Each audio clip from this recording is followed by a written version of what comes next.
Sebagai makhluk sosial, manusia secara kodrati akan selalu membutuhkan orang lain.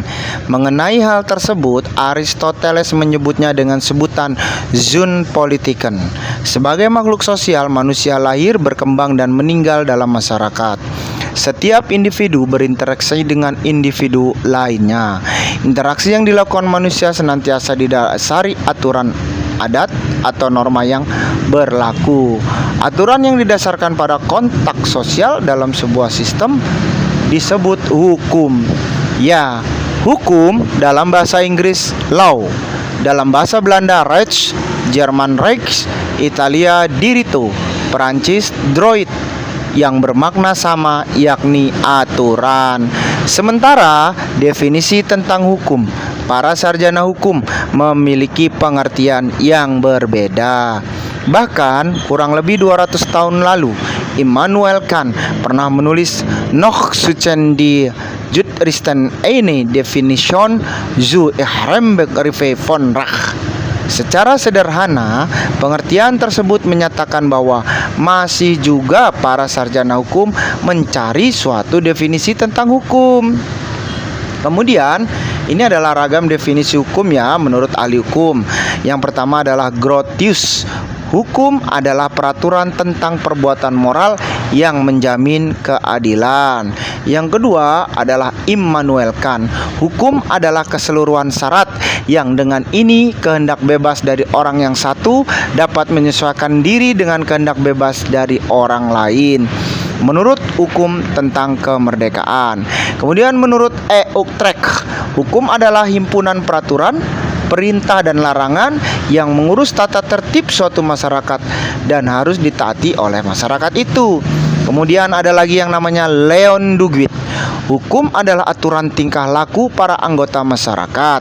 Aturan yang daya penggunaannya pada satu saat tertentu diindahkan oleh masyarakat sebagai jaminan dari kepentingan bersama, dan jika dilanggar menimbulkan reaksi bersama terhadap orang yang melakukan pelanggaran itu. Dan kemudian S.M. Amin. Hukum adalah kumpulan peraturan yang terdiri dari norma dan sanksi hingga menciptakan ketertiban dalam pergaulan manusia hingga keamanan dan ketertiban terpelihara. Freud mengatakan bahwa hukum adalah peraturan yang berlaku di suatu masyarakat, mengatur tata tertib masyarakat dan didasarkan atas kekuasaan yang ada pada masyarakat tersebut.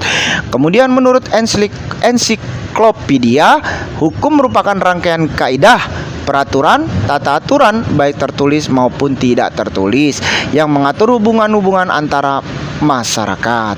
Menurut Van Apeldoorn, hukum itu banyak seginya dan demikian luasnya sehingga tidak mungkin menyatakannya dalam satu rumusan yang memuaskan.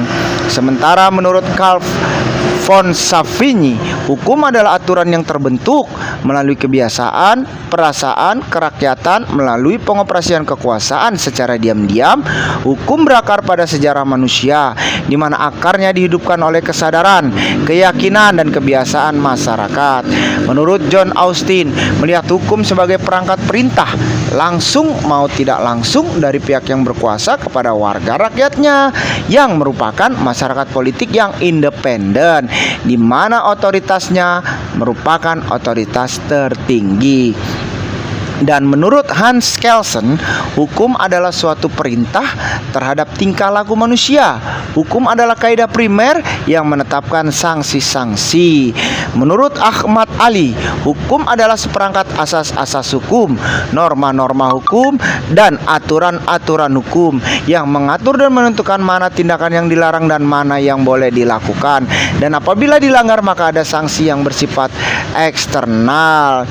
Menurut Eugen Ehrlich, Jerman, sesuatu yang berkaitan dengan fungsi kemasyarakatan dan memandang sumber hukumannya dari legal history dan jurisprudence dan living law, hukum yang hidup dalam masyarakat.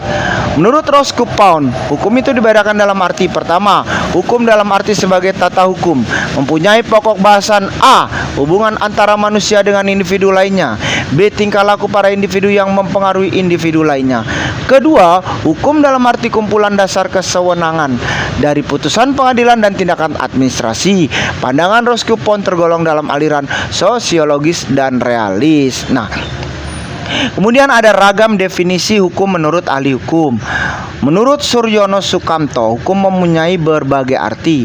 Hukum dalam arti ilmu pengetahuan, hukum dalam arti disiplin, tentang ajaran tentang kenyataan, hukum dalam arti kaidah norma, hukum dalam arti tata hukum, hukum positif tertulis, hukum dalam arti keputusan pejabat, hukum dalam arti petugas, hukum dalam arti proses pemerintah, hukum dalam arti perilaku dan teratur, hukum dalam arti jalinan nilai-nilai.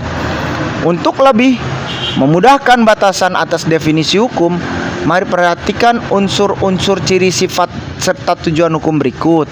Unsur hukum, peraturan itu bersifat memaksa. Kedua, peraturan itu dibuat oleh badan resmi yang berwajib. Ketiga, sanksi terhadap pelanggaran peraturan tersebut adalah tegas. Yang keempat, peraturan mengenai tingkah laku manusia dalam pergaulan masyarakat. Ciri-ciri hukum adanya perintah dan larangan. Ya, perintah dan larangan tersebut harus ditaati oleh setiap orang. Kemudian sifat hukum ada dua, memaksa dan mengatur. Hukum memaksa yaitu hukum yang dalam keadaan bagaimanapun harus dan memiliki paksaan mutlak. Sedangkan hukum yang mengatur yaitu hukum yang dapat dikesampingkan jika pihak-pihak yang bersangkutan telah membuat peraturan sendiri dalam suatu perjanjian. Nah, dari berbagai definisi tersebut dapat dipahami bahwa hukum merupakan serangkaian peraturan yang dibuat oleh pemerintah yang bersifat mengikat atau memaksa, baik secara tertulis maupun tidak tertulis, yang bertujuan untuk membatasi tingkah laku manusia dan menciptakan ketentraman, dan apabila kita melanggar akan dikenakan sanksi. Hukum pada hakikatnya selalu berhubungan dengan manusia. Kalau tidak ada manusia, maka tidak akan ada hukum. Karena adanya manusialah maka ada hukum. Resiko adanya hukum adalah konflik of human interest, yakni adanya konflik kepentingan. Oleh karena itu manusia membutuhkan perlindungan dari berbagai konflik kepentingan. Jadi, hukum adalah perlindungan kepentingan manusia yang berupa kumpulan kaidah atau peraturan yang mengatur hubungan manusia dengan manusia lain dan dengan masyarakat atau negara. Dalam mengatur hubungan manusia antara lain dengan membebani manusia dengan hak dan kewajiban. Hak itu memberi kenikmatan atau kebebasan kepada individu dalam melaksanakannya. Dalam mengatur hubungan manusia, kaidah hukum dapat bersifat mencegah preventif atau menindak dengan tegas represif ancaman atau gangguan kepentingan itu. Oleh karena itu hukum tujuannya adalah ketertiban dan fungsinya adalah melindungi kepentingan manusia, maka harus dihayati, dilaksanakan, dijalankan, dan ditegakkan.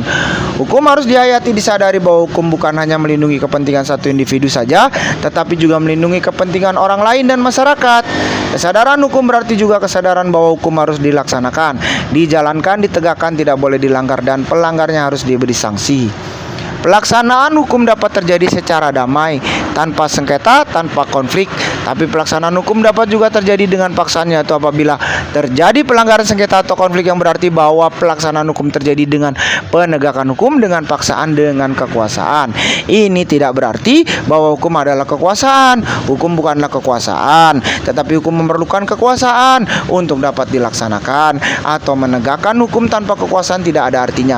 Kekuasaan yang dapat memaksakan berlaku hukum adalah polisi, jaksa, dan juga hakim. Sekian kuliah kita hari ini. Terima kasih.